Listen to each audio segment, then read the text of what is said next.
2시간 전에 마감한 트레이더가 생생하게 전하는 글로벌 마켓 리뷰 델타원입니다.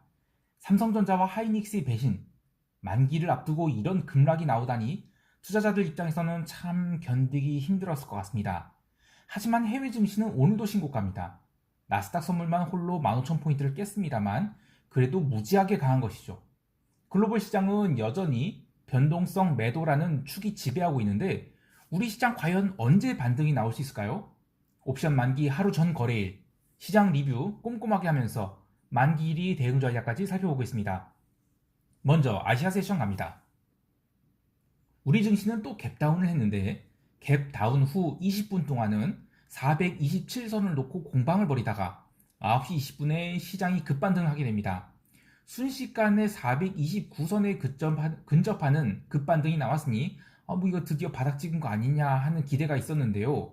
아쉽게도 이것은 외국인들이 선물 추가 매도를 기다린 타이밍이 되었습니다. 장 시작부터 외국인들은 또 현물 매도를 강하게 했는데 어제까지는 선물 매도가 강했다면 오늘은 아예 대놓고 삼성전자와 하이닉스를 개장 후 1시간 만에 무려 4천억을 매도합니다. 이렇게 시분할로 그 두 종목을 계속 매도해서 오늘 외국인들은 삼성전자를 1조 500억 그리고 SK하이닉스를 6,700억 매도를 했습니다. 당일 외국인이 현물 매매 집계가 1조 6천억 순매도인데 사실상 이 두 종목 매도가 전부였다고 해도 과언이 아니죠. 연기금 또한 주식을 1690억이나 매도를 했는데 삼성전자에 1260억, SK하이닉스에 480억 매도해서 외국인이 삼성전자 비중 축소에 동일하게 대응을 했습니다. 이것은 아주 전형적인 패시브 숏이라고 할 수 있겠습니다. 그러니까 두 종목에 대한 비중 축소가 이제 대충 마무리가 되었다고 할 수 있지만 이제부터 나올 반등은 자율 반등일 뿐 추세적인 매수세는 나오기 힘들겠다라는 이야기가 되겠습니다. 물론 이 두 종목을 제외하고는 나머지 종목들은 나름 선방을 해서 지수 하락은 마이너스 1%도 안 나왔어요. 그만큼 시장이 강한 것은 맞습니다만 이 옵션 만기를 앞두고 시장이 과연 여기서 얼마나 오를 수 있을까에 대해서는 분명 한계가 있어 보입니다. 자, 이제 본격적인 파생 시장을 이야기해 보겠습니다. 오늘 외국인들은 이 초반의 강세 이후 계속 선물 매도를 냈고요.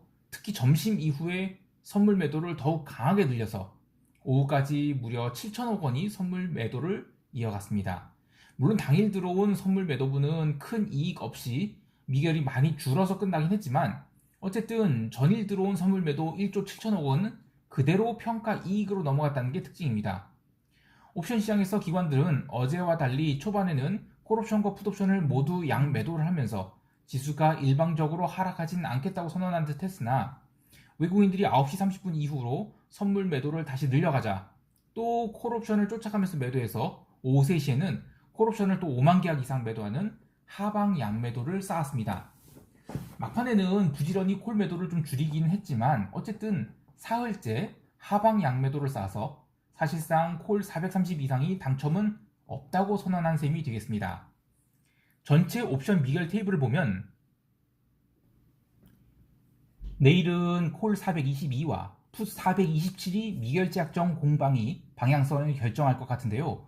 콜옵션 쪽이 미결이 부족하기 때문에 내일 지수를 누르게 된다면 콜 422 미결이 급증할 것으로 보입니다. 하지만 그렇게 되려면 내가격인 풋 435와 432 환매가 들어와야 텐데 그러긴 또 쉽지 않아 보입니다. 따라서 추세 하락이 나오려면 장 초반보다는 오후장 들어서 나올 가능성이 있어요.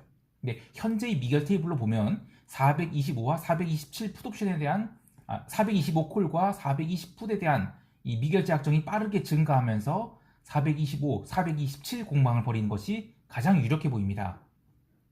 옵션 만기 전일인데 이 프리미엄이 여전히 높은 상황이라서 시장 방향성은 위아래 모두 다 열려있고 지난 8월 2일에 기록한 저점 423.25는 코앞에 다가와 있는 상황입니다. 해외 시장은 신고가를 가고 있는데 우리 시장은 무슨 8월 월봉을 거의 다 반납을 한 상황이라서 답답하기 짝이 없죠. 근데 개별 종목단에서의 매도는 이제 더 이상 나오고 있지 않아서 내일부터의 시장은 삼성전자와 SK하이닉스의 단기 반등이 확인될 때 나머지 개별 종목들에서 매도가 나온지가 관건이 될 것 같습니다. 오늘 외국인들이 두 종목에 대한 대량 매도로 인덱스 내 두 종목이 비중이 다시 내려가 버렸죠. 그래서 시장이 반등을 하게 될 경우 인덱스 내 나머지 종목들이 같이 올라가줘야 되는데 만약 그렇지 못한다면 시장은 오전에만 반등하고 오후에는 다시 밀리거나 또는 425선을 끝까지 양꽝시키는 아주 피곤한 하루가 될 수 있겠습니다. 오늘 외국인들이 오후에 선물 매도를 제법 쌓았는데도 불구하고 베이시스는 또 그렇게 나쁘지 않았어요. 하지만 프로그램 매수는 들어오지 않고 오히려 계속 매도만 나왔죠. 이것은 이 두 종목이 인덱스 내 비중이 그만큼 줄어들었기 때문에 베이시스의 초강력 개선이 나오지 않는다면 나머지 종목들에 대해서 바스켓 매수가 들어오는 것이 쉽지 않겠어요. 자, 여기까지 하고 유럽 세션 갈게요.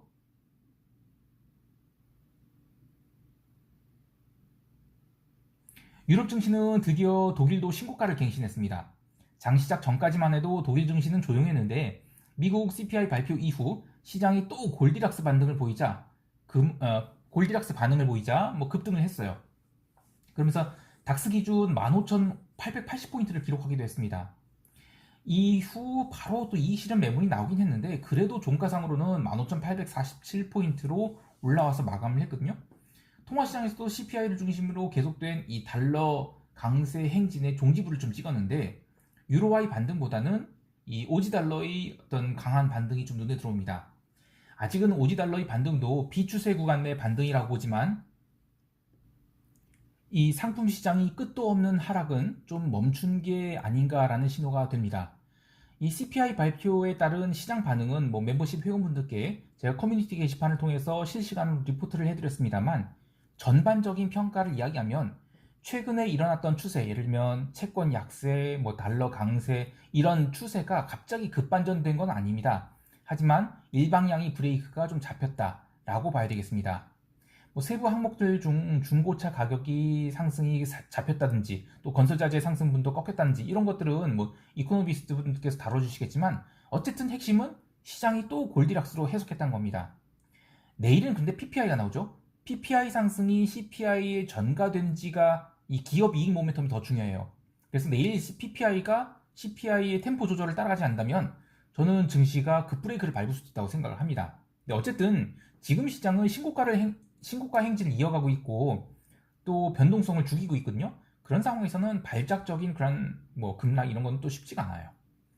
채권 시장도 CPI에 반응해서 반등이 일어나긴 했는데 생각보다 채권 반등은 약했습니다. 오히려 새벽 2시에 있었던 이 미국 10년물 국채 입찰이 직전 가격보다 강하게 낙찰되면서 그때 이 채권이 좀 센 반등을 했어요.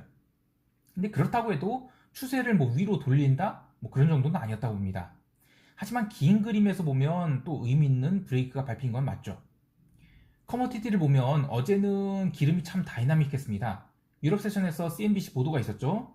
이 바이든이 오펙에 증산을 요구할 것이다. 휘발유 중심으로 이런 것을 뉴스가 나오면서 저녁 7시 12분쯤 강력한 매도가 나왔는데요. 반등이 제대로 나오질 않으면서 미국 세션 시작 전에 또 언더 슈팅이 나왔죠. 그래서 텍사스 기름은 66.67달러까지 밀리게 됩니다. 하지만 CPI가 잘 나오면서 다시 68달러에 근접하는 그런 강한 반등이 나오기도 했는데요. 이후 계속 등락을 거듭하다가 원유 재고 발표가 나왔어요. 재고는 감소로 나왔는데 컨센서스보다는 덜 감소한 것으로 나왔죠. 그러면 사실 오르기가 힘들거든요. 그래서 일시적으로는 잠깐 빠르긴 합니다. 그런데 이제 얼마 안 빠졌어요. 왜냐면 이미 갭 다운이 나온 상태였고 또 바이든이 그런 오펙에 대한 이슈 이런 것들로 아래쪽에서 공방을 하고 있었기 때문에 지표 자체는 크게 영향을 주지 못했습니다. 그렇게 롱과 숏이 한참 싸우다가 새벽 1시 30분부터 기름 시장이 위로 돌게 됩니다. 기름이 위로 돌게 된 가장 큰 이유는 이 글로벌 시장 변동성이 죽어가고 있었고 또 달러화가 눌리면서 커머디티 반등이 이어지자 홀로 기름만 숏을 유지하기가 굉장히 부담스럽게 느껴지면서 강한 반등이 나오기 시작했습니다. 이렇게 장 시작 전에 그리고 장 중에 바이든 이슈와 원유 재고 이슈로 그렇게 들어온 숏들이 현물 마감 이 2시간을 앞두고 커버링이 들어오면서 아주 끝까지 상승을 하게 돼요. 바닥권 66.67달러에서 68달러까지는 굉장히 공방을 보였지만 그 이후로 다시 상승 추세를 잡아서 69.44달러까지 하루에 참 큰 진폭을 그리면서 반등을 했는데 이거 굉장히 의미 있는 반등이라고 봅니다. 물론 이게 추세적으로 상승이 이어질지 이건 잘 모르겠어요. 그런데 기존의 그 70달러를 기점으로 위로는 2달러 그리고 아래로는 마이너스 4달러 그러니까 66달러까지의 어떤 큰 박스는 여전히 유지되고 있다고 보고 있습니다. 이제 미국 세션 갈게요.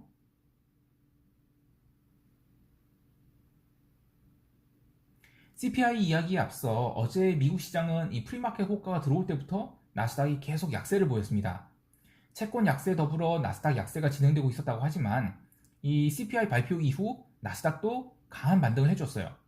CPI 발표 이후의 그 반응은 나스닥은 반등 지속, 그리고 S&P는 상대적으로 조정이 나올 거라고 봤는데 미국 본장 열리고 나서 나스닥에만 계속 매도가 쏟아져 나왔어요.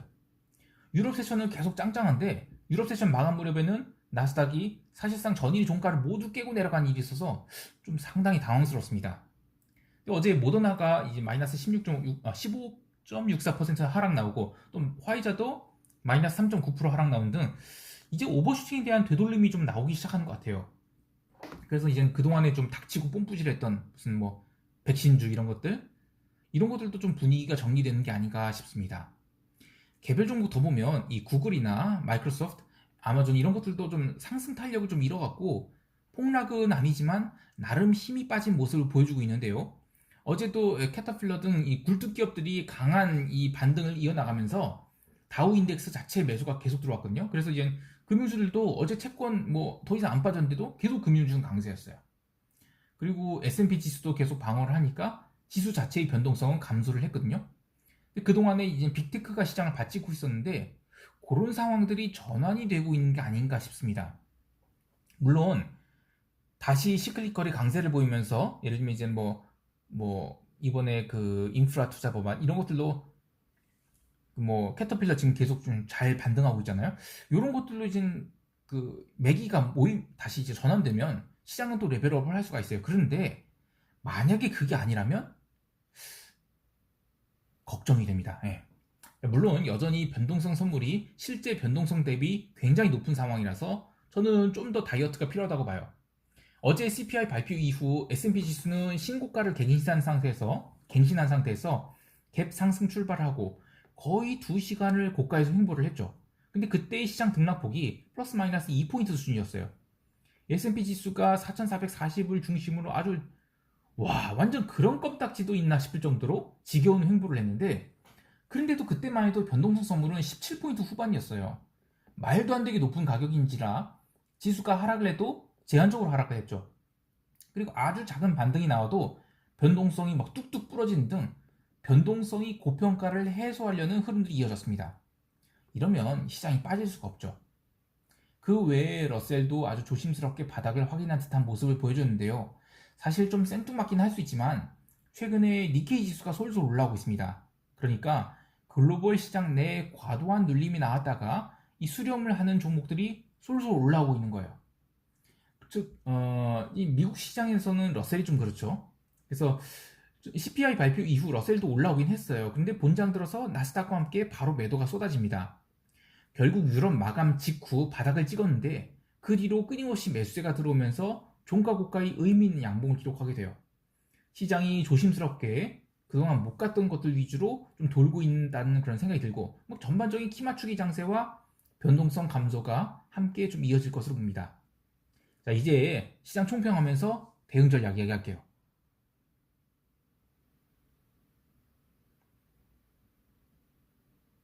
시장은 지표들을 좀 좋게 해석하고 있는 것 같아요. 근데 어제도 보면 EM ETF의 반등은 좀 시원찮았습니다. 그런데 우리 시장은 이제 이 초반이 언더슈팅을 제외하면 반등 가능성이 이제 높다고 봐요.